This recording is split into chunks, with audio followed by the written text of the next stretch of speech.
पढ़ना था बागोर। बागोर कौन सी साइट है? राजस्थान की साइट है, पूर्वी राजस्थान की, और ये एक मेसोलिथिक यानी कि मध्य पाषाणकालीन साइट है। ठीक है, कहाँ पड़ती है राजस्थान में? ये राजस्थान में भीलवाड़ा में पड़ेगी। ठीक है, भीलवाड़ा जिला राजस्थान। ठीक है, अब देखिए इसमें सबसे जो इंपॉर्टेंट बातें हैं, जो मेन बातें हैं, वो हम इसमें से देख लेते हैं।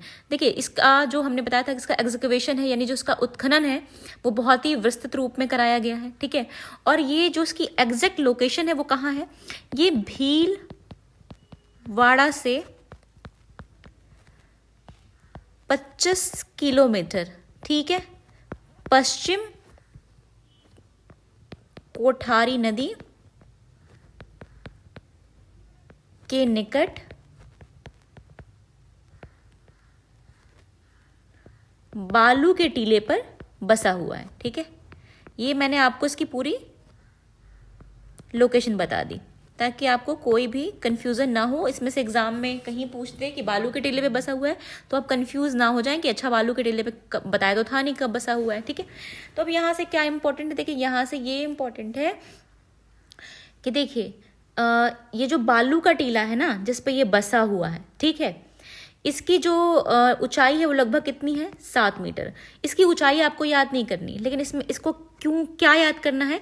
इस बालू के टीले को, ठीक है, जो स्थानीय लोग हैं या वहाँ के लोकल लोग हैं वो एक नाम से प्रोनाउंस करते हैं, उसको बोलते हैं महासती। मतलब जिस बालू के टीले पर आपका बागोर बसा हुआ है, मतलब बसा हुआ था, ठीक है, पास्ट में, उसको वहाँ के स्थानीय लोग क्या बोलते हैं? बोलते हैं महासती। ठीक है, और हाँ ये इसके बारे में इम्पोर्टेंट है। और देखिए इसके बारे में ये इम्पोर्टेंट है कि यहाँ से, ठीक है, अगर हम यहाँ से कालों की बात करें तो यहाँ से 3 कालों को, ठीक है, 3 कालों को पहचाना गया है या चिन्हित किया गया है। पहचाना गया मैंने थोड़ा आसान लैंग्वेज में लिख दिया ताकि आप कंफ्यूज ना हो। ठीक है, 3 काल यहाँ से मिलते हैं हमें। ठीक है, जो पहला कालखंड है यानी पहला काल है वो कौन सा काल है? वो हमारा, उसकी जो डेटिंग है वो 5000 से लेके 2800 ईसा पूर्व जाएगी। ठीक है, फिर जो हमारा मतलब ये जो काल है ये मध्य पाषाण काल है, डेफिनेटली ये आपकी मेसोलिथिक साइट है।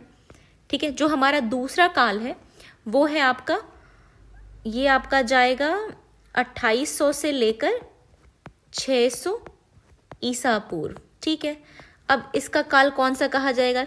ये ताम्रपाषाण यानी कि चाल्कोलिथिक के अंदर आएगा। इसको कुछ लोग इसको कैल्कोलिथिक प्रोनाउंस करते हैं, कुछ लोग इसको चाल्कोलिथिक प्रोनाउंस करते हैं, और इसको हिंदी में ताम्रपाषाण काल कहते हैं। ठीक है, तो ये हो गया। फिर आपका तीसरा है, ठीक है, जो तीसरा काल है वो आपका जाएगा 600 से लेकर 200 ईसा पूर्व। ठीक है, अब ये कौन सा टाइम पीरियड होगा? ये जो आपका कालखंड है इसको बोला जाएगा लौह युग यानी कि आयरन एज की बात कर रहे हैं। ठीक है, ये इतना हो गया। ठीक है, अब यहाँ से जो अब देखिए डेफिनेटली एक मेसोलिथिक साइट है यानी कि मध्य पाषाण कालीन साइट है, लेकिन यहाँ से जो कमाल की बात है वो ये है कि इन तीनों कालखंड से, इन तीनों से, ठीक है, ये भले टाइम पीरियड अलग है लेकिन इन तीनों कालखंड से आपको क्या मिल रहा है? आपको यहाँ से जो मध्य पाषाण काल के औजार हैं जिनको कि माइक्रोलिथ बोलते हैं वो तीनों मिल रहे हैं। ठीक है, तीनों कालखंड से मिल रहे हैं।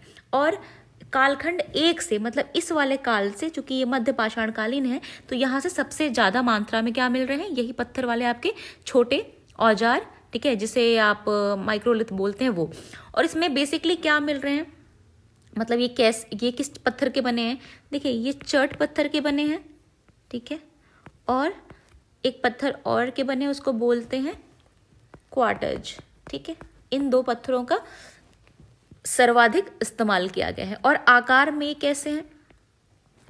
ये आपके हैं त्रिभुजाकार। ठीक है, किस चीज की बात कर रहे हैं हम? टूल्स की। ठीक है, जो वहां से मिले हैं, समचतुर्भुजीय। ठीक है, ये सब जो है समचतुर्भुजीय, यही सब इनके आकार मिलते हैं। मतलब कि बेसिकली जो है ना, ये जो बेसिकली जो टूल्स हैं ये, ठीक है, ये जो आपके औजार हैं ये कौन से आकार के हैं? ये आपके ज्यामिति आकार के हैं। ठीक है, इनका आकार बेसिकली ज्यामिति है। ठीक है, अब देखिए अब यहाँ पे और क्या इम्पोर्टेंट है, यहाँ से जो झोपड़ियाँ मिली हैं, ठीक है, वो पत्थरों के स्लैब से बनी थी, ठीक है। मतलब जो झोपड़ियाँ प्राप्त हुई हैं वो किसकी उसके नीचे का जो पत्थर है वो किसका बना है, मतलब जमीन पत्थरों के स्लैब से बनी थी, ठीक है। स्लैब तो समझते हैं ना आप, जैसे आपने किचन में स्लैब देखा है, वैसे ही किचन में जिसमें हम गैस वैस रखते हैं, वैसे ही स्लैब यहाँ की झोपड़ियों की जमीन के लिए भी बनाई गई थी। और इनके किस आकार के होने के, मतलब इन स्लैब, या ये स्लैब इस आकार की नहीं पाई गई हैं, संभावना व्यक्त की गई है कि ये जो स्लैब्स हैं ये वृत्ताकार होंगी, ठीक है, वृत्ताकार, इनके वृत्ताकार होने की संभावना व्यक्त की जाती है, ठीक है। और आपको यहाँ से क्या मिलता है, यहाँ से आप एक ऐसी जगह मिलती है जहाँ से बहुत ज़्यादा पशु है उसकी हड्डियाँ मिलती हैं। तो माना जाता है कि यहाँ पे बूचड़ खाना रहा होगा। तो कभी अगर ये सवाल पूछा जाए कि बूचड़ खाना के एविडेंस कहाँ से मिलते हैं, तो आपको पता होना चाहिए कि बूचड़ खाना के जो एविडेंस हैं वो हमें बागोर से मिल रहे हैं, ठीक है। और देखिए एक चीज़ तो मैंने आपको नहीं बताई कि जो बागोर, ये बेसिकली एक गांव है, ठीक है। इसकी जो खोज है वो सबसे पहले ना 1960, ये हमेशा ऊपर नीचे हो जाता है, सो सॉरी, ये हमेशा गलती, पता नहीं क्या ही है, ठीक है, गलत हो जाता है मुझसे, राइटिंग उधर हो जाती है। एनीवेज देखिए, सबसे पहले इस गांव की, जो गांव में ये प्रस्थल है बागोर, इसकी 1967 में सबसे पहले इसकी जो खोज की थी वो जो आपका दक्कन कॉलेज है जो कि पुणे में है, ठीक है, डेक्कन कॉलेज के VN मिश्र ने की थी। अब चूंकि मैंने आपसे कहा था कि आपको सारी साइट्स के जो उत्खनन करता है, यानी कि जो जिन्होंने एक्सकेवेशन किया, सबके बारे में नहीं जानना है, लेकिन जो मेन साइट है उनके बारे में जानना है। तो VN मिश्र ने किया, और किसने किया, और VN मिश्र के साथ जो साउथ एशिया इंस्टीट्यूट है ना, वो कहाँ पे है, हीडलबर्ग जर्मनी, ठीक है, ये वहाँ का इंस्टीट्यूट है। वहाँ के एक प्रोफेसर थे LS लेशेंक, ठीक है। इन दोनों ने मिलकर क्या किया, यहाँ पे बागोर की पहले बार खोज करी, ठीक है। तो ये इसके बारे में जो है ये इंपॉर्टेंट है, ठीक है ना। और फिर बाद में जब आप मतलब इस टाइम तो 1967 के टाइम पे ये खोज कर रहे हैं, लेकिन 1968 से 70 के बीच में VN मिश्र जी हैं, वही जो हैं जो डेक्कन कॉलेज के, उन्होंने ही इसका उत्खनन भी करवाया, ठीक है, ये इंपॉर्टेंट हो गया। अब देखिए, अब यहाँ से क्या और इम्पॉर्टेंट है, यहाँ से एक चीज़ और इम्पॉर्टेंट है कि यहाँ से एक कब्र मिली है, ठीक है, एक कब्र मिली है, लेकिन इसमें कोई भी कब्र वाली, सॉरी मैंने गलत लिख दिया है, ये कब्र है, लेकिन यहाँ से कोई भी कब्र की सामग्री नहीं मिली। जैसे बहुत सारी हमें कब्रें मिलती है ना, जिनमें बहुत सारे बर्तन और छोटे छोटे सामान पड़े हैं, पर इसमें ऐसा कुछ भी नहीं मिला। तो कब्रें यहाँ से मिले, ये एक चीज़ इंपॉर्टेंट है। और यहाँ से जो पत्थर के छल्ले हैं, ठीक है, पत्थर के छल्ले, अब पत्थर के कैसे छल्ले, जिनका उपयोग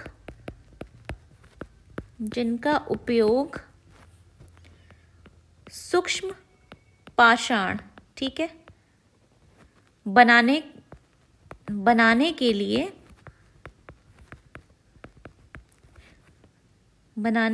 हथौड़े के तौर पे होता था, ठीक है। मतलब कि देखिए, जो यहाँ से पत्थर के छल्ले मिलते हैं वो किस काम में यूज़ होते थे, तो जो माइक्रोलिथ बन रहे हैं ना, जो मध्य पाषाण काल में यूज़ हो रहे हैं जो टूल्स, उनको बनाने के लिए, उनको जिस चीज़ से बनाया जाता था, जिस पत्थर के जिन औजारों से बनाया जाता था, वही पत्थर के छल्ले यहाँ पे प्राप्त हो रहे हैं।